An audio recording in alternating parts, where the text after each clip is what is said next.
What's up, my YouTubies? I am back. It's been a while. I'm so sorry. I am going to try my best to make more consecutive videos. I spend a lot of time just chilling back and doing regular life stuff. But if I want to be a content creator, I have to post more videos. So today we're going to talk about Norah Vincent. And before we get started, make sure to like this video so you could get more content like this. So Norah Vincent, if you don't know, was a book writer. She unfortunately unalived herself. I believe it was like 2 years ago or last year, something like that. But I thought it was interesting just to talk about a little bit of what I saw and heard. So Norah Vincent decided that she wanted to go under an experiment, which was to dress like a man for 2 years. So the last time I saw this video, I haven't really refreshed myself because I saw it about like 3 weeks ago. But pretty much she went around trying to make friends with other males and kind of understanding the male experience, while at the same time trying to date and see what it's like to date as a man and what men go through pretty much in the dating scene. And she realized that it was really hard for men and she didn't know how tough it was for them. Now, mind you, Norah was a very tall woman, had some masculine features, but I know if I would have seen her in public, I would know that that's a woman. But, she put on a beard and some, masculine clothing and went off to experiment. So there were some interesting things that she did share. She went to strip clubs. She went to kind of like these camping outings with these guys. She even got into a little bowling league. And with all the things that she experienced, which to me are still valid, there's things that I don't agree when it comes to the way men think. But, obviously her experience to her held weight in her life, and it is what it is. However, I did come across a TikToker, YouTuber who talked about how men love making jokes about unaliving women and how it's just normal to make these kinds of jokes. And I thought that that was really strange because it's true. I hear men say things like, I'm so sick of my wife. I just wish she just, or I want my wife. And jokes like that, I don't find them funny, But it's interesting, Norah, when she was experimenting, I think she was either in one of these campgrounds hanging out with these guys. And one of the guys said that he wanted to chop, his person into, bits. And that really concerned me that she said, oh, it's just jokes. And that's just a way for them to kind of like express themselves and let it all out. And it's not real. They don't really mean that.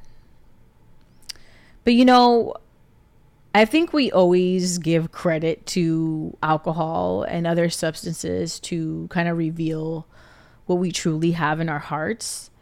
But sometimes we kind of ignore when people are completely sober and they're really saying exactly how they feel. And so I'm going to play some of these videos and you give me your thoughts on if this is normal or not. Would begin to scare her. One guy had chopped up a log pretending it was his wife. So I thought, great, we're going to have axes and knives. So I was terrified. Yeah, that to me I mean, for you to be terrified while incognito, dressed as a guy, it says a lot, Norah. Rest in peace to you. But I mean, it said a lot about just the kind of aggressiveness that we tend to kind of downplay, whether it's in jokes and movies, in real life. We downplay it so much. And I think it's safe to say that a lot of women are scared of what the environment has become. I mean,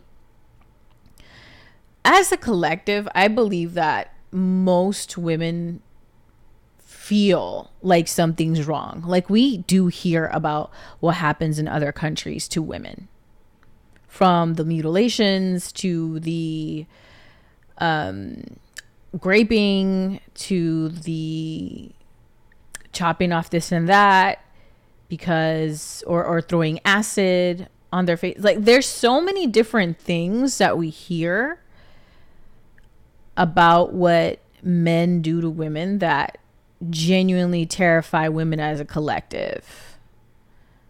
But I don't think guys understand it. Men try to say, well, that's in a different country, or, you know, that would never happen here. And it does. And I don't think men will ever understand how unsafe it is for us. Like, I made I would say not the best joke, but me and my partner had just left hanging out at a restaurant / bar with some of our friends. And it was really dark outside by the time we got out, and we were trying to get to our vehicle. And one of our friends is walking to her car, and we're like, hey, let's just walk you to your car. And she's like, I'll be fine. I'm like, no, let's walk you to your car. So we walk her to the car. And then, as you know, she gets in her car and we go off to our car, my partner is walking in front of me, and I'm like, hey, you need to watch out. Something bad can happen. He's like, what? I get raped? And I was like, oh my God, for a second, I was worried about him. And it wasn't like get raped. It was like getting hit by a car that doesn't see him because he's wearing a black t-shirt, you know, and it's really dark outside. He's like, I should be worried about you. He's like, how do you think a guy could just like grab me up out of nowhere and do something to me? And I'm not saying it's not possible. A dude could definitely pull out, you know, ratata and, you know, try to coerce him. But yeah, I don't know why I was so worried. And I sort of pulled this joke out of nowhere, which is like a Donald Glover joke, where when he talks about being in a movie theater, and for someone to get one over on him, they would have to be really tricky. Like, somebody would have to be sitting in the chair dressed in all black, waiting for him to sit down and poke him, like, you know. And that, to me, still, like, I'm just like, it would be so difficult just to do that to a man. Whereas for me, I look down at my keys or to pull out my lip gloss, and boom, I wouldn't know what hit me, you know? But anyways, I don't know if you guys watch Princella the Queenmaker. I really like her content. She made a video about how men switch up, and it made me think a lot about just like the nature of men. And so I'm just gonna play this really quick for you and hear your thoughts about it.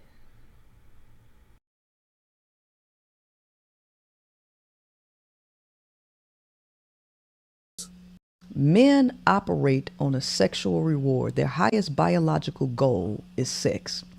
And when they have access to sex, it reinforces their negative behaviors. And I want you to kind of delve into that, because I need women to really understand what decisions that they are making, because a lot of this is going to depend on what women allow and continue to participate in themselves. I need them to understand how important it is for men to be sexually satisfied and what happens when they're sexually satisfied. Can you go into detail about that? The way it works is that initial relationships start with sexual attraction on both sides. Okay, so there's biology on both sides. But I can only speak to the male. Okay, so that's kind of what I'm going to focus on. So with the male, the sexual attraction, now because of all these years of conditioning since the Industrial Revolution, we know we have to be gentlemen, okay, and we have our education, we have our jobs, so our brains are slightly changing. They're saying, okay, we can't just go out and be animals and predators and grab the woman. So we are trying to behave, okay, professionally, culturally, societally. We're trying to keep things normal, but it's not our natural condition.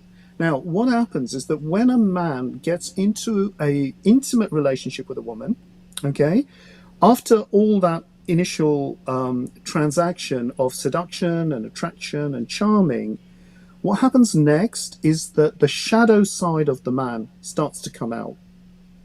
And what the woman will trigger in him, okay, is that he'll start to feel safe. Oh, okay, I'm feeling loved, I'm feeling wanted, I'm getting the sex that I need. So slowly the woman's position is now going to change from somebody that he's taking out and whining and dining, and I'm sure women know this, to sudden loss of interest.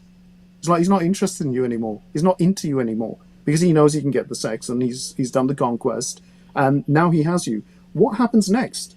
Really interesting question. So men recede and drop back into, it's okay for my dark side to come out because I know this person loves me. She's going to accept me. So it leaks out bit by bit. Okay, so maybe they're just depressed. Their depression will start to come out. And they don't do things around the house. Okay, so that's just an example. Sorry, it's stereotypical. Yeah. It's all individual, right? But they'll start to act out really slowly their own dysfunction that they're hiding from themselves. And as time goes on, the woman doesn't quite realize this, and she starts to become what we call the projective object. All right, so men will start to project on her. Okay, so I don't want to get too far into that video, but that troubles me because I've experienced that in several relationships where it seems like everything is fine. We have a really sweet, doting type of relationship. And the moment he gets comfortable and knows that I love him and I really, really cherish him, he changes and becomes a person that he promised he would never be. And I think in some ways it's made me a little cold in relationships because I've experienced that. But I feel like my best relationships have been when I have displayed this level of coldness, because being a sweetheart really didn't work for me. Time and time again, I see that men are raging and they're upset at the wife who quite literally does everything for them. So I'm starting to think, because men view us as body parts and they empathize with other men way more than they do with women, when women display a balance of masculine energy where they're not as emotional and sharing this unconditional love, that's when guys start reacting because they're afraid of missing that safe space. So that's just a huge dilemma for women because we've been conditioned to give all that love and care and nurturing to men. And I think that, in the light of this decentering men era, it's time for women to give that love and respect to each other because we're not going to get it from guys. Like, I'm lucky right now that my partner is how he is. But in the beginning of the relationship, he wasn't nice. But the moment I started pulling away and started centering myself, everything changed. Like immediately when we got back together. So I thought that was interesting. And if you want to watch more about decentering men, I think watching Princella Clark would be right up your alley. So I want to know what your thoughts are on men making jokes about unaliving their partners and why society has made it okay to make these jokes. But then now, because the tides are turning and women are doing it and they're making these jokes, they're also making the I'm cheating on you jokes and all this other stuff. Men are losing it. They are hanging on by a thread to make us reel it in. But because there's so many women and women are revolting, it's like, it's just inevitable. It's going to get worse. I think that, battling one extreme with another extreme probably isn't the best thing.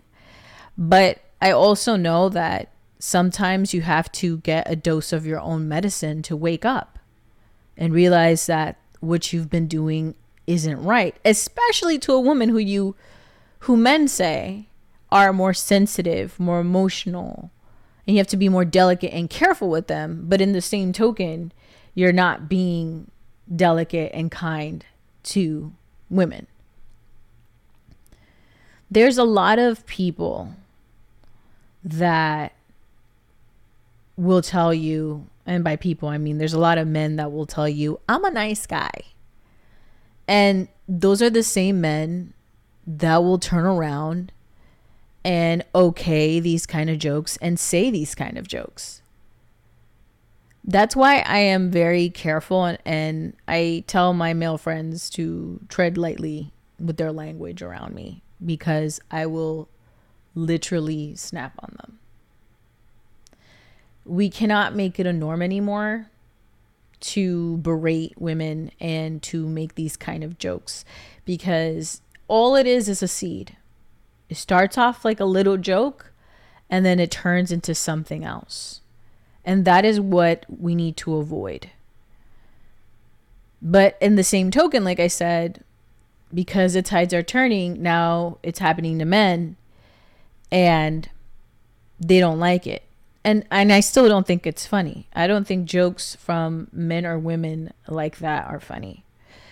And I think we need to figure out a way to stop this kind of language, because we're creating the ethos of violence, not just in music, not just in entertainment, but with each other when we're hanging out at the bar, at the restaurant, or at home having a drink, saying things like this. Yeah. Tell me what you guys think about this video, and how like, you just tell me how you feel about it, because I think something is genuinely wrong with the mindset of men and women letting these kinds of jokes slide. Anyways, I'll catch you guys on the next video. Bye.